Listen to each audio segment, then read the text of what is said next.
Alors les grands projets sont de différents ordres, déjà sur un axe de mobilité particulièrement important et qui s'ancre sur les besoins actuels, notamment sur ce qu'on appelle les circulations douces, mais également sur un environnement très important puisque nous avons un cadre de vie absolument exceptionnel et très verdoyant et avec une plaine agricole exceptionnelle et un patrimoine. Cette qualité de vie, elle doit se marier avec évidemment l'environnement végétal qui est particulièrement reconnu à Villeneuve-les-Avignon avec la plaine de l'Abbaye, faire venir des agriculteurs dans cette plaine et aussi mailler avec du loisir, avec des animations qui font le succès, le tourisme et bien entendu la préservation de ce cadre. On a aussi beaucoup de projets dans nos quartiers, notamment je pense aux quartiers sud qui sont plutôt des quartiers populaires, habitat collectif, construits dans les années 60-70 et qui du coup là bénéficient du plan de rénovation urbaine, le plan national, avec près de 200 millions d'euros qui vont être investis par les acteurs publics pendant 10 ans. Les villes de la taille d'Avignon, elles ont leur carte à jouer. Voilà. Et c'est pour ça que moi j'ai jamais eu peur des métropoles, parce que je ne crois pas du tout que c'est forcément les villes taille XXL qui vont s'en sortir. Valérie a la chance d'avoir du dynamisme. On essaye de le freiner comparé à d'autres communes en France. Ouais.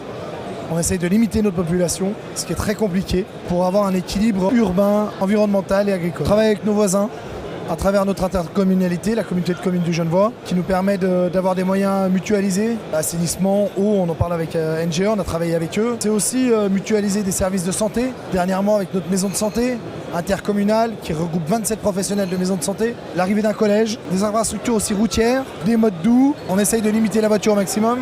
Dernièrement, NGE a réalisé une partie de la Via Rona transfrontalière. Il y a 20 ans, on n'avait pas de trottinette électrique. Aujourd'hui, j'en double sur les RD à grand trafic. Demain, je pense qu'il y aura de nouveaux moyens de déplacement pour nos jeunes et pour les adultes. Et je pense que nos modes doux, c'est important et il faut les développer.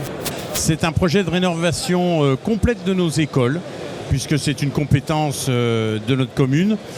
Rénovation énergétique, réaménagement pour avoir des écoles au plus près possible de nos élèves, des écoles du numérique.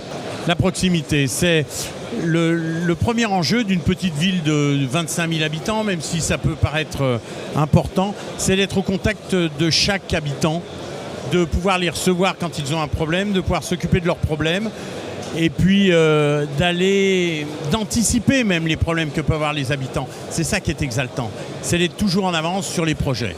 Les problèmes, ils sont tous très différents. Il y a des problèmes d'urbanisme, il y a des problèmes de génie civil, les routes, etc. Problèmes de fibres, problèmes de raccordement, de fibre optique, de haut débit. Ce sont des problèmes qui intéressent les gens aujourd'hui dans une commune comme Dole. Il y a aussi le transport. Enfin, c'est mon premier mandat et le projet phare, c'est une liaison douce qui crée un maillage entre le collège et les deux écoles primaires de la commune. Projet qui a été lancé, qui est réalisé et qui va être inauguré en grande pompe le 15 décembre prochain. Vous êtes bien évidemment conviés à prendre votre vélo et à utiliser ces liaisons douces. On a une commune un peu particulière avec un centre-ville et beaucoup de hameaux, 13 hameaux, sur une commune étendue sur 7000 hectares. Donc l'idée, c'est de relier tous ces hameaux au centre vital.